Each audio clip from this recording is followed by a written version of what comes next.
Ya, soal perantara tadi. Iya. Pertama, soal komunikasinya dulu lah.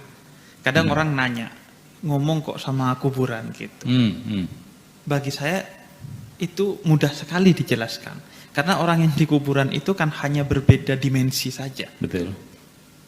Ya jangankan Allah, Steve Jobs aja bisa bikin media komunikasi untuk orang yang berada di dimensi yang berbeda, yaitu dimensi ruang. Saya bisa telepon istri saya sekarang pakai HP kok. Padahal dimensi ruangnya sudah berbeda gitu kan.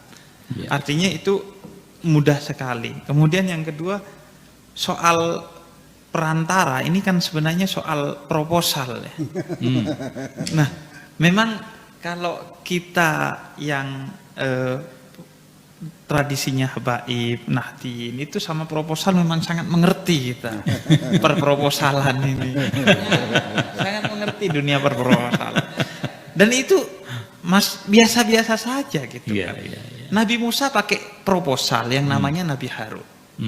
Karena beliau tidak bisa ngomong dengan baik, karena ketika kecil makan bara, akhirnya pakai perantara, wasilah, proposal itu yang namanya Harun. Nabi Harun itu kan proposal Nabi Musa. Kemudian Allah juga begitu, ketika Allah pakai kata ganti nahnu dalam Al-Quran itu kan pakai wasilah. Pakai wasilah gitu. Maka sebagaimana Allah pun pakai wasilah dalam beberapa hal, apakah berarti Allah butuh wasilah? Itu ya gak butuh. Tapi yang memang itu kan sunnatullah, tradisinya Allah begitu. Maka kita ikut itu. Begitu juga sebaliknya. Allah bilang, in kuntum tuhibbunallah fattabi'uni yuhibbukumullah. Kalau kamu mau ke saya, mencintai saya, lewat syariatnya Nabi Muhammad. Loh, ngapain pakai syariat Nabi Muhammad? Tapi ya itu kan ketentuan dari Allah. Allah pengennya kita pakai proposal. Jadi itu ke kubu. Ini ujung-ujungnya kalau dipertanyakan kan ujung-ujungnya syafaat juga akan dipertanyakan. Ngapain pakai syafaat gitu. Nah, kita ke kuburan, yaitu kan kita lewat kekasih Allah untuk mengetuk pintu rahmatnya. Karena bahkan amal pun itu kan wasilah. Buya tadi sempat singgung, kita masuk surga kan bukan karena amal kita. Tapi amal itu mengetuk pintu rahmatnya Allah. Rahmat Allah yang memasukkan kita ke surga. Artinya soal perproposalan ini saya kira ya memang itu sunnatullah. Ketentuan dari Allah, proposal itu menjadi sangat penting. Di dunia penting, jadi akhirat juga penting proposal ini. Kira-kira kan begitu. Kemudian yang kedua juga, kenapa kita melalui para kekasih Allah itu, dan proposal ini jelas aturannya. Karena itu beberapa ulama misalnya ya, tidak memperbolehkan mencium batu nisan. Karena itu bagian dari menjaga agar kita terus menyadari bahwa kita hanya melalui mereka, bukan minta kepada mereka. Bahkan kalau kita ke makam-makam Wali Songo itu kan pasti ada tulisannya tuh, jangan minta ke kuburan. Pasti ada aja tulisan seperti itu. Itu kan untuk mengingatkan kita, kesadaran kita. Walaupun ya itu sebenarnya inherent dalam diri kita kan, pasti gak minta kepada kuburan lah. Pasti sudah tidak minta kepada kuburan kita.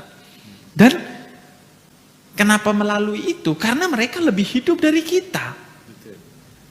Para wali Allah itu lebih hidup dari kita walaupun mereka sudah mati secara fisik. Ya buktinya Sunan Ampel setiap hari ngasih makan ribuan orang.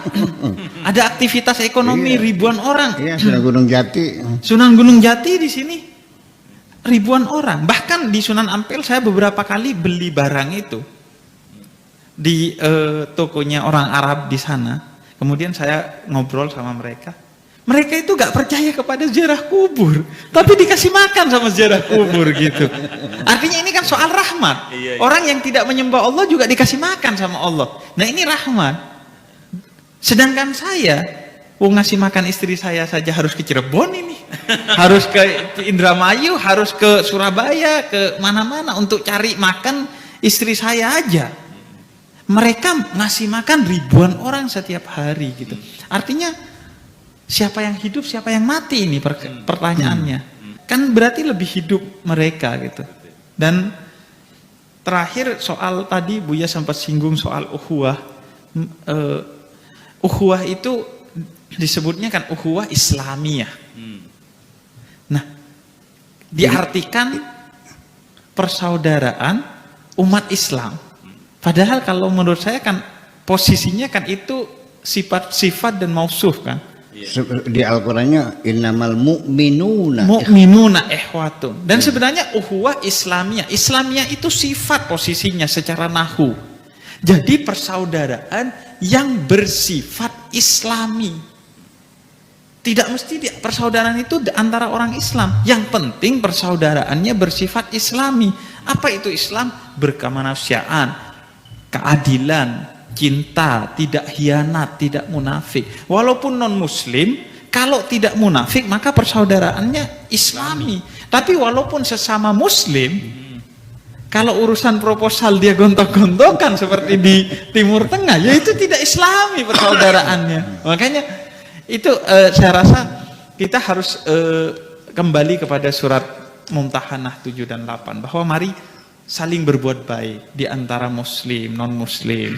Itu kan identitas yang nanti di akhirat lah urusan dengan Allah. Tapi di dunia ya kemarin dokter gigi saya non muslim gitu. Ya sama, saya minta kesembuhan melalui wasilahnya dokter gigi saya kan yang dia non muslim gitu. Jadi dalam perkara-perkara itu saya kira kita justru harus fastabikul khairat bukan fastabikul haq kan. Tidak berlomba-lomba dalam kebenaran.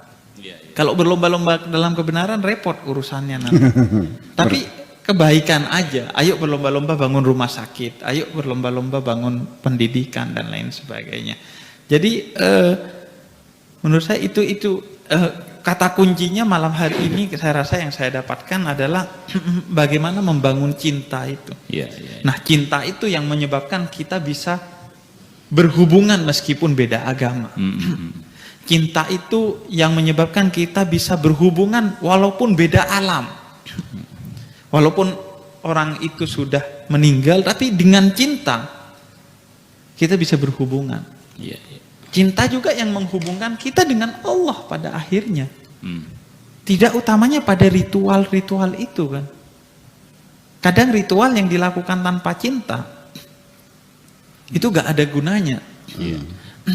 Tadi Buya sempat singgung di sajaknya. Ternyata mereka itu babi, anjing, binatang-binatang. Dan itu Sayyidina Ali Zainal Abidin pernah sahabatnya minta siapa mereka yang bertawaf ini. Kemudian diusap wajahnya, ternyata yang bertawaf itu kebanyakan dari mereka binatang. Tapi ada satu tabi'in yang namanya Ali Al-Muwaffaq, dia tidak pergi ke Ka'bah, tapi dihitung sebagai haji mabrur oleh Allah. Karena dia dana hajinya diberikan ke seorang wanita miskin yang kelaparan dengan 6 anaknya gitu. Artinya itu soal cinta kan. Nah kita kan masih jauh dari itu, masih aslamu, bukan beriman, kita masih berislam. Cirinya ya ketika sholat masih yang muncul di pikiran kreditan dan lain sebagainya itu Buya. Bahkan ada kayak dulu saya ketika di kosan itu punya trik. Agak kurang ajar sama Allah. Jadi saya itu kalau cari sesuatu, kalau gak ketemu saya sholat. Karena kadang kalau sholat itu kepikiran langsung, oh ada di sana gitu. Karena ketika sholat setan akan bantu kita untuk mencari sesuatu dengan mengganggu. Nah ini setan pinter, kita harus lebih pinter dari setan. Ya memang ini sholat sengaja kok buat cari sesuatu. Akhirnya setan kasih tahu. Selesai sholat tapi setan bikin lupa lagi itu barang. Jadi gimana ya? Artinya sholat kita masih sholat yang berislam. Sholat saya adalah sholat yang masih sholat Islam itulah, belum sholat yang beriman. Karena itu cinta bagi saya adalah pesan utama dari apa yang disampaikan Buya pada malam hari ini, sehingga kita bisa beriman.